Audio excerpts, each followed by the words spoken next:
अंदरून लाहौर में वाक़े मुस्तहिक अफराद के लिए कायम स्कूल लर्निंग हब का दौरा किया, जहां बेसहारा बच्चों की तालीम और तरबियत के साथ साथ बेसहारा ख़वातीन को सिलाई कढ़ाई जैसे हुनर भी सिखाए जाते हैं।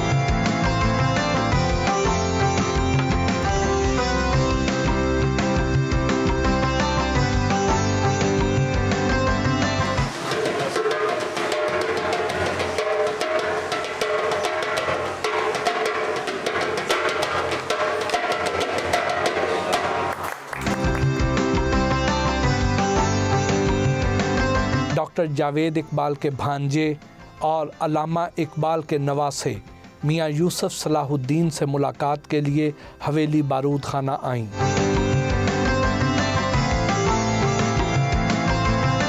मियाँ यूसुफ सलाहुद्दीन ने नासरा जावेद और जावेद इकबाल के हवाले से अपनी यादें ताज़ा कीं।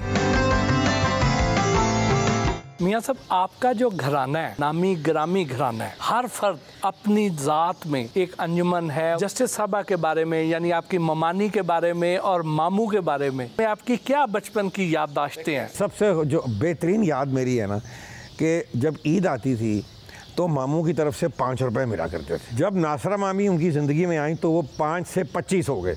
तो ये आपको पता है उस ज़माने में बड़े बेहतरीन लिफाफे में क्रिस्प नए नोट जो थे वो मिला करते।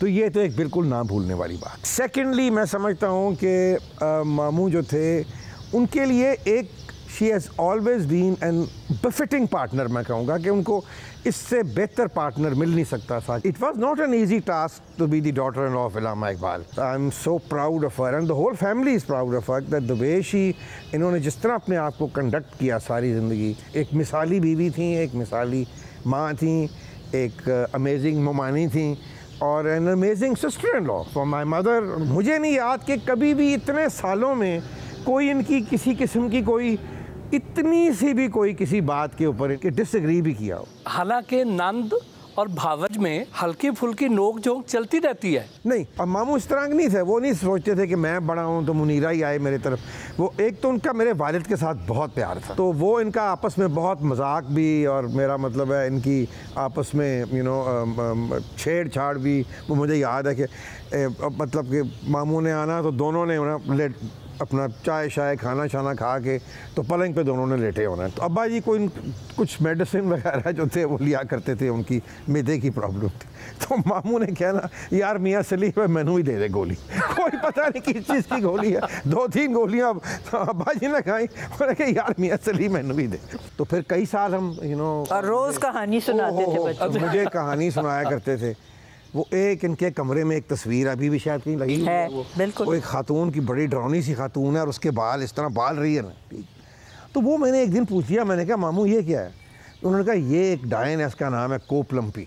ठीक, वो कोप लंपी की जो कहानी थी वो कभी कई साल वो कहानी चली, फिर उसके बच्चे, फिर आगे उसके रिश्तेदार। तो एंड में एक दिन मैंने तंग आके मैंने कहा मामू ये कैसी कहानी है कि ये ख़त्म ही नहीं होती। अल्लामा इकबाल का जो मिज़ार है ये कैसे बना, किन लोगों ने बनाया? अल्लामा इकबाल का जो मज़ार है ये लाहौर के शहरियों ने बनाया। जिस वक्त अल्लामा इकबाल का विसाल हुआ तो उनके सबसे करीबी दोस्त थे चौधरी मोहम्मद हुसैन। उन्होंने ये कहा कि अल्लामा हमेशा इनकी ख्वाहिश थी कि मुझे मस्जिद के ज़ेर साया मेरा हो मरकत।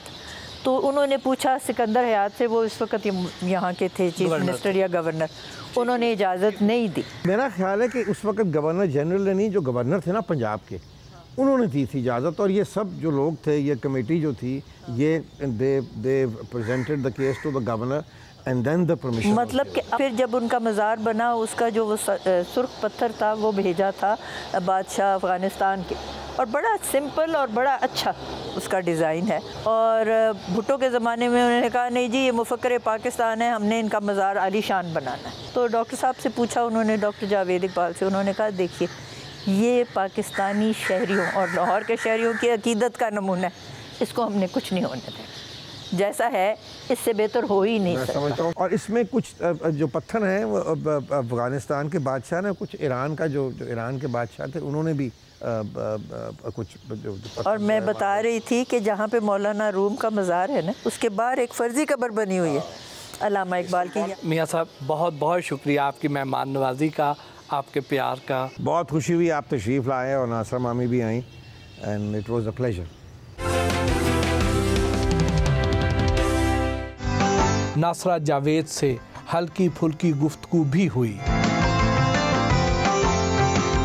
ये अब थोड़े से हमारे हल्के फुल्के सवाल हैं। जैसे आप खुद भी कहती हैं कि आपका ताल्लुक कलम कबीले से है, तो कभी खुद लिखने की तरफ रग़बत नहीं हुई? शुरू में मैंने जब जर्नलिज़म में किया था पंजाब यूनिवर्सिटी से, पार्ट 1 ही किया था, तब कभी कभी मैं लिखती होती थी। उन ज़मानों में अखबार होता था पाकिस्तान टाइम्स में आर्टिकल भेजा करती थी। फिर बच्चे जब हुए तो उनको सारा दिन उनकी तरबियत में उसमें ही वक्त खर्च हो गया। मैंने हार्वर्ड यूनिवर्सिटी में दाखिला लिया था, कुछ वहाँ मज़ामीन लिखे, फिर उन्होंने कहा ये हार्वर्ड लॉ रिव्यू में छपवाएं, तो हार्वर्ड लॉ रिव्यू में बड़े पाए के मज़ामीन छपते। मेरी वालदा की एक किताब है खुद नविश्त उनकी, उसमें कुछ हिस्से मैंने लिखे हैं क्योंकि उनका इंतकाल हो गया तो आधी किताब लिखी गई थी। उसके बाद अब मैं सोचती हूँ, लेकिन अब मैं जो भी बात हमारे अपने ज़ाती हालात के बारे में थी वो तो डॉक्टर जावेद इकबाल ने अपना गरीबा चाक लिख दी हुई है किताब, तो कुछ लिखने के लिए रहा नहीं। कोशिश करूँगी, अब ये मेरा PhD हो जाए ना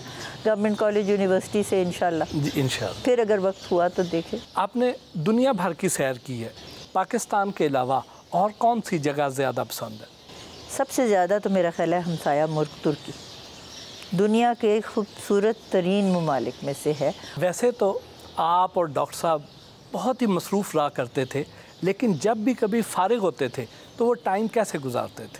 बस जैसे घर में आम लोग गुजारते। बल्कि मुझे याद है कि हमारे चीफ़ जस्टिस थे, जस्टिस कॉर्नेलियस थे शायद, तो जावेद इकबाल साहब उन ज़मानों में बार के सदर थे, तो कहने लगे मैं आपकी तरफ आऊँगा कॉल करने। हालांकि कहाँ चीफ़ जस्टिस जाते हैं। तो उसके बाद गुफ्तगू होती रही डॉक्टर साहब के साथ, मैं तो चुप करके सुनती थी।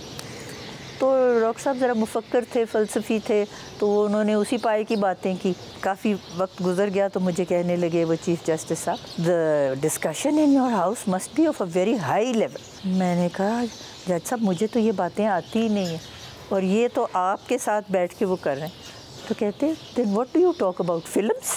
तो वो एक एक्सट्रीम से जब दूसरी पे आए तो मुझे हंसी आ गई, क्योंकि मुझे फिल्म्स का भी उतना शौक़ नहीं था। कभी कभी टीवी देखते, तब नया टीवी निकला था 1964 में, वो बड़े शौक़ से डॉक्टर साहब भी देखते होते थे, तो कभी मैं भी आके उनके साथ देख लेती थी। बस ऐसे ही वक्त गुजर जाता है। म्यूज़िक से भी आपको लगाव है? थोड़ा बहुत। डॉक्टर साहब तो ख़ुद गाना गाते थे, उन्होंने रियाज़ की हुई थी, और थोड़ा मेरा ख्याल है शायद सितार भी बजाते थे। तो मैंने सोचा मैं भी सीख लूँ। मैंने हारमोनियम भी ख़रीद लिया, सितार भी ख़रीद लिया, मैंने भी सीखना शुरू कर दिया। एक दिन मैंने ऐसे ही कहा चले मैं अब करूँ कोई एक तजुर्बा, तो मैंने थोड़ा सा सुनाया। डॉक्टर साहब कहते हैं मेरा ख्याल है आप यहीं छोड़ दें, इसको आगे ना ले जाइएगा। गज़लें ज़्यादा सुनना पसंद करती? बहुत, और मुझे ज़्यादा पसंद थी मलका पुखराज की, और वो एक होते थे अमानत अली खान। पसंदीदा गज़ल कौन सी थी? अब इस उम्र में तो वही अच्छी लगेगी ना, अभी तो मैं जवान हूँ।